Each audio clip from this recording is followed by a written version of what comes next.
Assalamualaikum warahmatullahi wabarakatuh.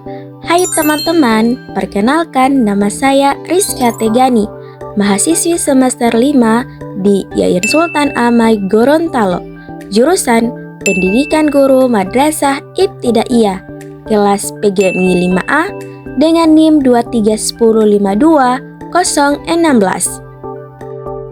Nah, di video kali ini teman-teman, saya ingin memberikan tutorial atau bagaimana cara mengolah data, lebih tepatnya data uji T2 sampel berpasangan di SPSS. Sebelum itu teman-teman, saya ingin menjelaskan terlebih dahulu apa itu uji T2 sampel berpasangan. Jadi teman-teman, uji T2 sampel berpasangan ini adalah uji statistik yang digunakan untuk menganalisis perbandingan dua sampel yang berpasangan. Salah satu contohnya, misalnya ada satu kelompok sampel yang mengalami dua pengukuran yang berbeda, misalkan pengukuran sebelum dan sesudah diberikan perlakuan. Persyaratan dari uji T2 sampel berpasangan ini teman-teman yaitu datanya harus berbentuk interval atau rasio dan harus berdistribusi normal. Apabila datanya tidak berdistribusi normal, maka tidak dapat dilanjutkan untuk uji T. Selanjutnya yaitu langkah-langkah uji T2 sampel berpasangan, di mana yang pertama yaitu uji normalitas data, yang kedua adalah menentukan taraf signifikansi alfa, dan yang ketiga yaitu menentukan hipotesis penelitian. Kemudian yang terakhir menentukan statistik uji dan pengambilan keputusan atau kesimpulan. Kita langsung saja ke contoh kasusnya, di mana di sini saya mengambil contoh kasus di bidang pendidikan. Kasusnya yaitu seorang peneliti ingin mengetahui apakah media diorama dapat meningkatkan hasil belajar siswa pada mata pelajaran IPA materi ekosistem di kelas 5 SDN 3 Limboto, di mana sebelum pembelajaran dilaksanakan, para siswa ini diberikan tes awal atau pretest, dan ketika sesudah diberikan perlakuan atau sesudah menggunakan media diorama, akan diberikan tes akhir atau post-test untuk mengetahui rata-rata hasil belajar siswa terhadap materi yang diajarkan menggunakan media diorama. Nah, ini kita bisa melihat tabel data hasil pretest dan post-test siswa, di mana siswa berjumlah 15 orang. Data pretest ini teman-teman yaitu data atau hasil belajar siswa sebelum diterapkan media diorama. Sedangkan data post-test ini adalah hasil belajar siswa sesudah diberikan perlakuan atau sesudah menggunakan media diorama. Kita masuk kepada pengujian. Yang pertama kita uji yaitu uji normalitas data, di mana H0 adalah data berdistribusi normal, sementara H1 adalah data tidak berdistribusi normal atau kebalikannya. Kemudian menentukan alfa, alfanya adalah 0,05.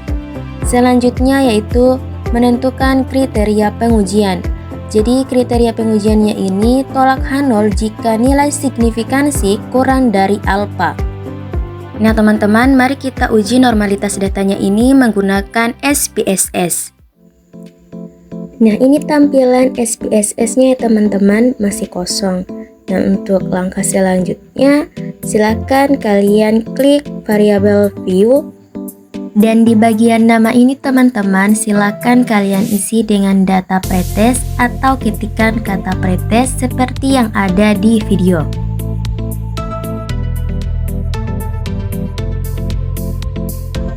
Setelah itu enter, kemudian di bagian desimal ini ubah angkanya menjadi 0.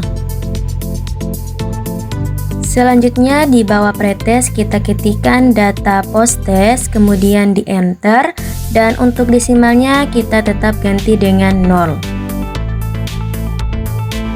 Nah jika tampilannya sudah seperti ini teman-teman, silakan klik kembali data view. Nah ini teman-teman, sudah ada kolom untuk data pretest dan post-test, tetapi masih kosong datanya. Dan untuk mengisi datanya, kalian sesuaikan dengan data yang sudah ada di kasus tadi. Nah, berhubung datanya sudah saya salin di Excel, sekarang saya tinggal menyalinnya ke SPSS. Yang di copy itu hanya datanya saja ya teman-teman, dan disesuaikan. Misalnya data pretest, silakan di copy di kolom data pretest, begitupun sebaliknya.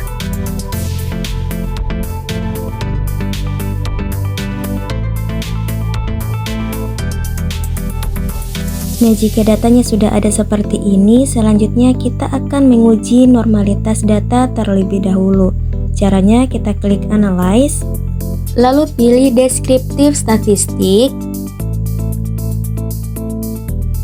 klik Explore, dan tampilannya akan jadi seperti ini. Dan untuk data pretest dan posttest, silakan pindahkan ke Dependent List. Lalu klik Plots, kemudian dicentang yang bagian Normality Plots.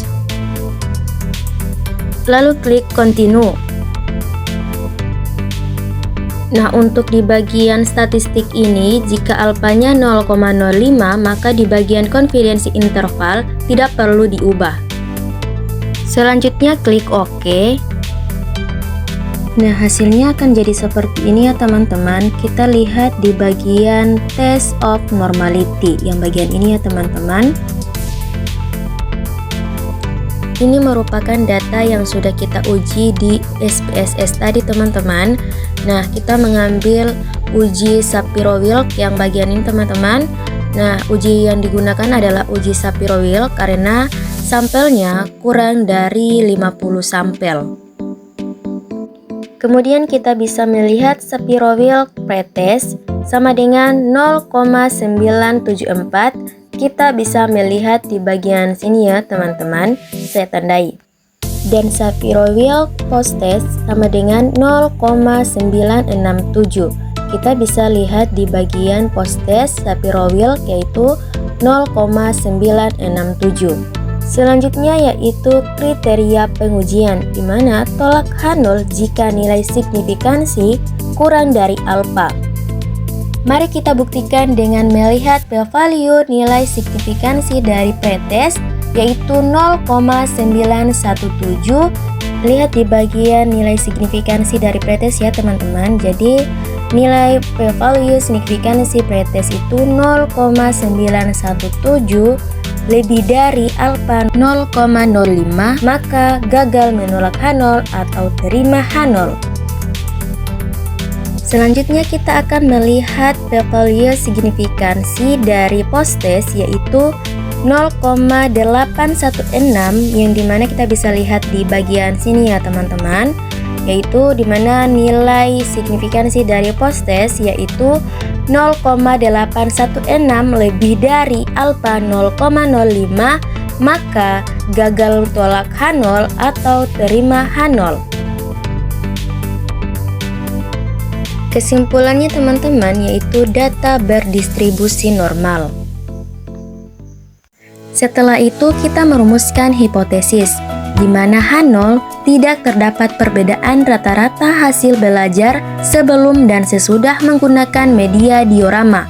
Kemudian H1 merupakan kebalikan dari H0, yaitu terdapat perbedaan rata-rata hasil belajar sebelum dan sesudah menggunakan media diorama.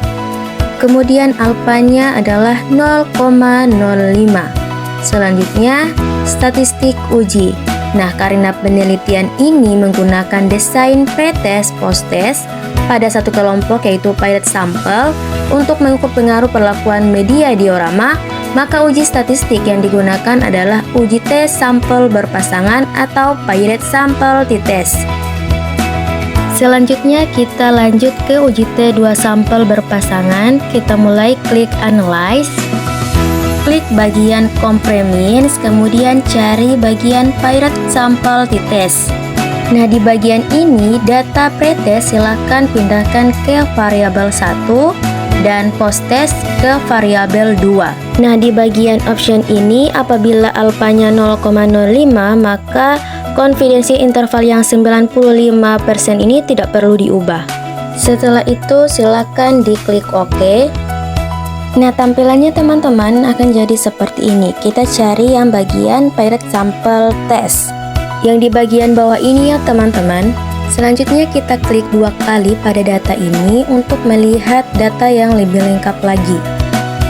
Setelah kita klik 2 kali, ini akan muncul tampilan seperti ini. Nah, selanjutnya kita klik pivot. Kemudian klik bagian transpose. Dan datanya akan berubah seperti ini ya teman-teman.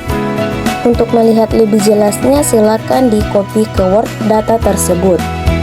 Nah, ini datanya sudah terlihat jelas ya teman-teman. Tadi kan datanya masih terpangkas. Nah, ini sudah kelihatan jelas.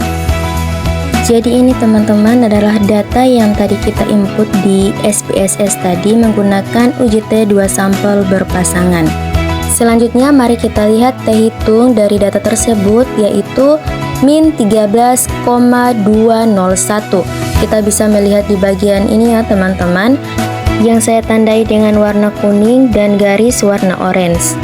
Dan untuk DF-nya yaitu 14. Kita bisa lihat di sini juga ya teman-teman.